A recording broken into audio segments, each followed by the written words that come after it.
Sugeng siang rencang-rencang, namaku Bintang Akbar. Aku pemuda asli Ungaran. Aku mau ajak kalian untuk mengolah sesuatu yang unik di Desa Bejalen, Kecamatan Ambarawa, Kabupaten Semarang. Gak jauh kok dari tanah kelahiranku. Lah wong masih satu kabupaten. Nah, ini yang dinamakan biji buah cikru dari bunga teratai. Kita belah tujuannya biar cepat kering ketika dijemur. Nantinya, biji buah cikru ini yang digunakan sebagai bahan dasar dari berbagai macam makanan. Ayo Mbak, dilanjut kewe langsung. Cikru adalah sebutan masyarakat di Kabupaten Semarang untuk menyebut teratai yang tumbuh di sekitar rawa pening. Biasanya setelah berbunga, cikru atau teratai di sini menghasilkan buah yang cukup besar seperti ini. Bagian yang dimanfaatkan biasanya adalah bagian bijinya. Kalau dibelah, buah cikru tekstur dan bentuknya mirip dengan buah naga. Di dalam daging buahnya yang lunak, tersebar banyak biji dengan ukuran kecil-kecil. Nah, biji-biji kecil ini nih yang bisa diolah jadi tepung. Biji cikru harus dikeringkan dulu sekitar 2 hari sampai benar-benar kering pokoknya. Kalau nggak kering, yo saat ditumbuk begini malah hancur, nggak jadi tepungnya. Soalnya tahapan pertama adalah memisahkan biji cikru dengan bagian lain seperti kulit dan daging buah yang sudah kering. Ya dengan cara ditumbuk seperti ini. Setelah rontok, tinggal ayak seperti ini. Nah toh, jadi terpisah biji-bijinya. Masih harus ditumbuk-tumbuk lagi ya. Tahapan untuk membuat biji cikru jadi tepung juga harus ditumbuk begini. Tapi biasanya harus direndam dulu semalaman, biar lebih mudah dihancurkannya. Terus agak lebih lengket, jadi nggak berserakan saat ditumbuk ya. Nah toh, wis mulai jadi bubuk sebagian begini. Tinggal ditapeni, biar terpisah bagian yang jadi tepung dan kotoran halusnya. Setelah itu tinggal diayak, biar terpisah juga antara tepung cikru dan kotoran yang lebih kasar. Nah, iki sing kasar wis kepisah ki karo sing Nah, halus. iki sing halus iki. Iya, iki tepungnya. Oh, berarti gel. Oh, Mas halus ki. Halus toh. Yuk, gorono we. Yo, Ya. wis yuk. Tepung cikru hampir sama dengan tepung-tepung lainnya yang mengandung zat pati. Bisa dibuat menjadi berbagai makanan. Bisa digunakan sebagai pengganti berbagai jenis tepung, seperti tepung beras, tepung terigu, sama tepung ketan. Ya, kali ini akan kita buat menjadi serabi. Serabi adalah jajanan pasar tradisional yang berasal dari Indonesia.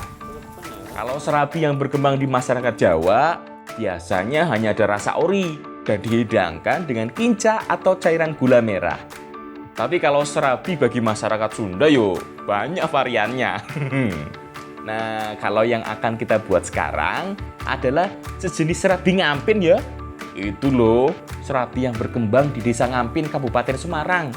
Biasanya bentuknya kecil-kecil dan dihidangkan dengan kinca. Bahannya hanya tepung cikru yang menggantikan tepung beras. Kemudian dicampur dengan santan kelapa. Aduk-aduk sampai jadi adonan. Nek bagian yang bikin adonan yo, biar jadi urusan kaum hawa. Kalau aku ntar bantuin masak serabinya aja deh. Daripada bikin adonannya malah jadi nggak enak. Mas wis jadi iki sing warna abang. Oh iya, suwun ya. Tak tuangi sih.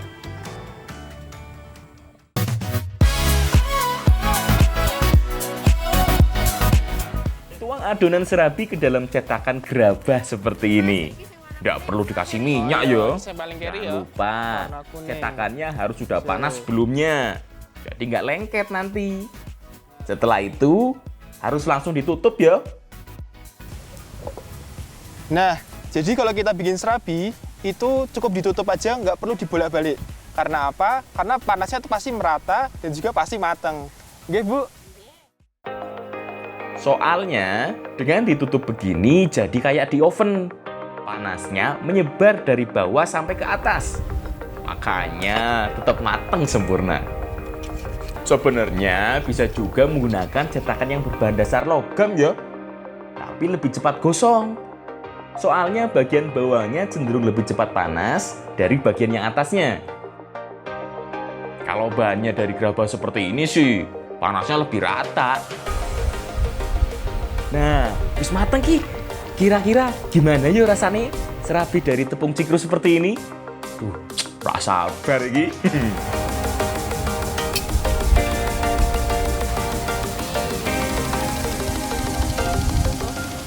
Jadi ini yang membedakan serabi dari tepung beras dengan dari tepung cikru.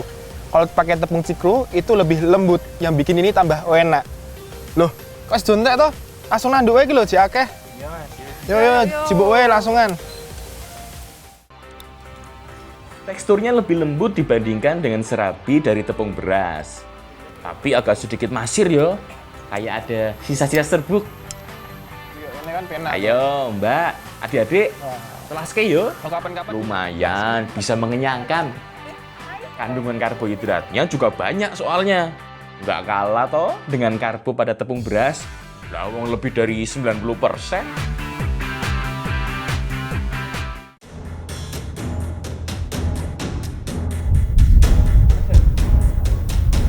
Siap, Ra?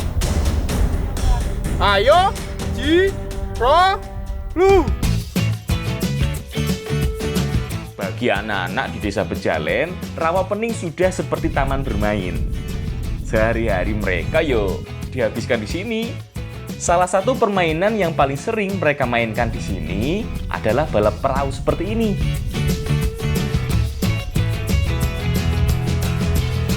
Ayo, wani rak kowe. Pasti perahuku ki yang bakal menang. Bukan anak rawa pening kalau nggak bisa dayung. Aku yang bukan anak sini harus susah payah ki buat ngalahin tim lawan. Tuh kenceng-kenceng banget dayungnya. Padahal ngelawan arah angin loh. Enak banget ya di sini. Mainnya di tempat yang pemandangannya juas banget. Nek cah kota pemandangan begini cuma bisa dilihat dari internet. Loh, kok ditabrak toh? Kan jadi kejebur.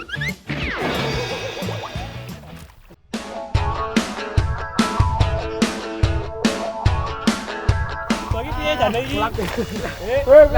Wes timbangane klub, kocone aku golek cikru wae.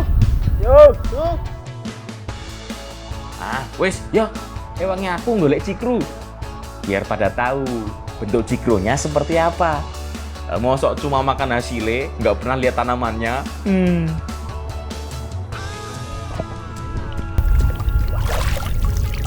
Jadi aku lagi nyari buah cikru. Ini adalah buah dari bunga teratai yang ada di sekitar Rawapening. Biasanya masyarakat sini mengolahnya menjadi makanan. Kanca-kanca, golek meneh yo. Yo, Mas, kono akeh nih. Yo wes, kono wae. Cikru atau teratai adalah tanaman air yang biasa tumbuh di rawa-rawa. Akarnya biasanya terbenam di dasar atau tumpukan sedimen air. Bagian daunnya timbul di atas permukaan air. Makanya bisa berkembang dengan sempurna karena mendapatkan sinar matahari yang cukup. Bagian bunganya juga berada di permukaan air. Tapi kalau udah tumbuh buahnya, biasanya tangkai bunganya mulai turun dan tenggelam di dalam air. Maklum, mulai berat soalnya. Makanya harus teliti Ki. Angkat bagian tangkai yang sudah tenggelam. Siapa tahu udah ada buah cikrunya. Oh iya, selain cari buah cikrunya, kita juga harus cari batang bunga yang masih muda. Satu yati sih bisa diolah jadi makanan juga. Embuh, mau diolah jadi apa? Wis, pokoknya golek esek wae yuk. Mas Bintang. Selam. Ono.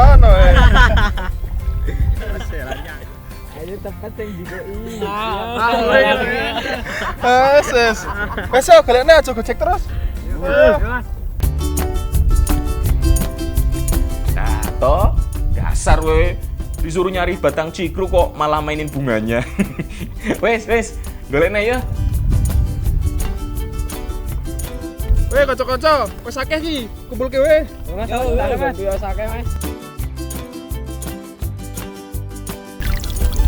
Wah, akeh men ki. Oh iya iki, Mas. Aku tak akeh ya, sebelah aku diulangi gatel-gatel barang.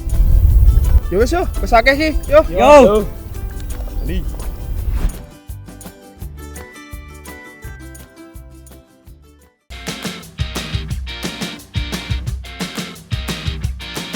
Nah, wis akeh ki batang bunga cikrunya. Yuk, Mbak Vilda, Bu Yati, kita masak sekarang. Selain dimanfaatkan bijinya, batang muda cikru dapat dimanfaatkan sebagai tambahan olahan masakan.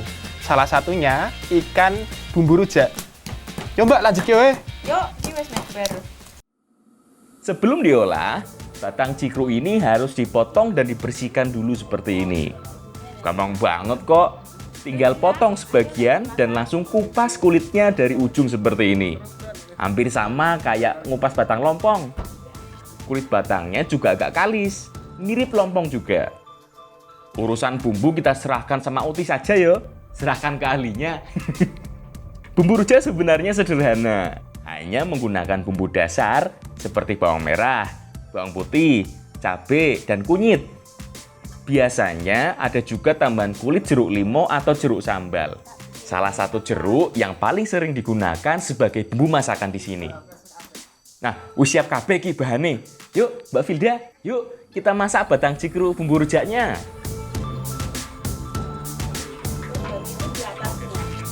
Pertama, tumis dulu bumbu rujaknya. Masak sampai harum ya. Jadi ciri khas ikan bumbu rujak itu adalah menggunakan bumbu kuning ini. Nah, jangan ketinggalan menggunakan kemiri yang bikin rasanya tambah gurih. Kemiri ini yang bikin kuahnya jadi lebih kental.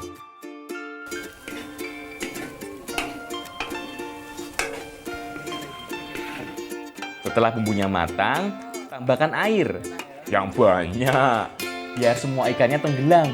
Terus tunggu sampai mendidih. Kalau sudah mendidih, baru masukkan ikannya. Ikan bumbu rujak sebenarnya bisa dimasak menggunakan ikan apa aja. Tapi kali ini kita masak menggunakan ikan wader hijau yang merupakan salah satu ikan endemik di Rawapening. Wader ijo adalah sebutan masyarakat di sekitar Rawapening untuk menyebut ikan nilem. Ikan yang berwarna putih hijauan ini populasinya di Rawapening hampir mencapai 50% loh. Tunggu sebentar sampai ikannya hampir matang. Oh iya, nggak perlu sering diaduk-aduk karena ikannya hanya direbus. Mudah hancur kalau diaduk terus. Setelah hampir matang, terakhir masukkan batang cikrunya. Nggak perlu terlalu lama ya. Bentar aja udah matang kok batang cikrunya. Wis penasaran iki. Gimana ya rasanya? Yuk, wis matang iki. Kita coba yuk.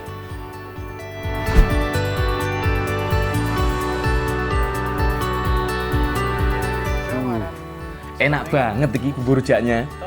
Cocok diolah dengan ikan wader hijau dan batang cikru ini. Ikan bumbu rujak ini rasanya enak pol, asin, gurih, pedes, pokoknya mantep. Apalagi ditambah sama batang dari cikru. Teksturnya kenyal mirip lompong. Mbak, nanduk Mbak. Ya, Mas. Ternyata batang cikru bisa digunakan juga sebagai sayuran alternatif. Gak cuma bijinya yo yang bermanfaat, batangnya juga. Asal bisa ngolahnya, karena alam memberikan banyak manfaat.